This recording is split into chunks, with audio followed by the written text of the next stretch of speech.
And welcome back. So today I want to talk about why liars distance themselves from the truth. Have you ever noticed how some people talk about events as though they weren't really there, even when they were? Now, they stop using personal language. They become strangely detached or cold or distant, and that can be very revealing. Hi, I'm Steve Van Appen, and today we're looking at distancing language, one of the most fascinating linguistic indicators in deception analysis. But before we start, once again, just a quick disclaimer, no single behaviour proves deception on its own. There can be influences such as stress, trauma, fear, ADHD, neurodivergence, cultural communication style, and others. All of these can affect communication. So we look for patterns, not isolated behaviours. And these linguistic observations are not always proof of deception, so we need to corroborate it with other forensic, medical, scientific evidence, or whatever it may be. So, what is distancing language? It's when someone psychologically separates themselves from an event, a person, or an action. For example, instead of saying, my wife called me, they may say, the woman called, or that woman called. We saw that with Bill Clinton. I did not have sexual relations with that woman, even though everyone knew that Bill Clinton knew who Monica Lewinsky was. Interesting. Same person, but completely different emotional connection. Or instead of saying, my child, they say, that child. Now that shift matters because language often reflects psychological association or disassociation, whatever the case may be. Scan-informed analysis suggests that deceptive people may sometimes create emotional or psychological distance from uncomfortable events. We know this. Not always consciously, however, but the language changes. Let me show you. Imagine I ask, what happened after the argument? And the person says, the incident occurred. The incident? That sounds formal, doesn't it? Detached, almost clinical.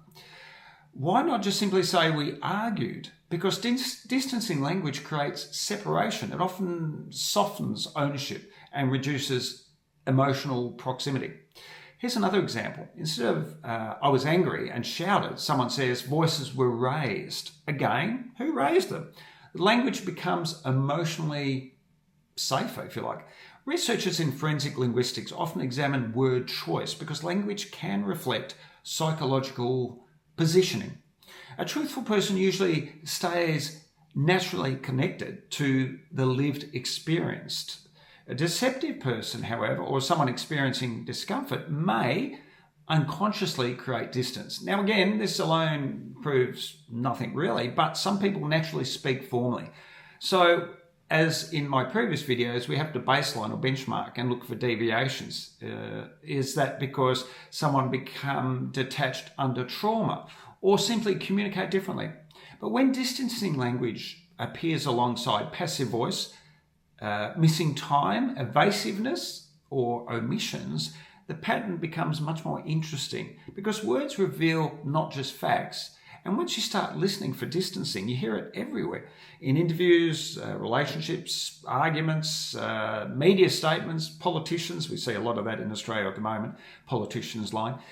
Even public apologies. So let's recap. Distancing language may include changing emotional labels, formal detachment, removing personal ownership, describing close people like strangers, and creating emotional separation from the actual event itself. Because sometimes the language people choose reveals how close they really feel to the truth.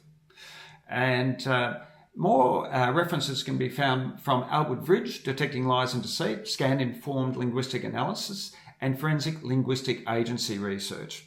If you found this useful, comment truth below, subscribe to the channel, and share with anyone you think needs to know more about this subject. Because once you understand human behaviour, you don't just hear what people say, you see what they're trying to hide.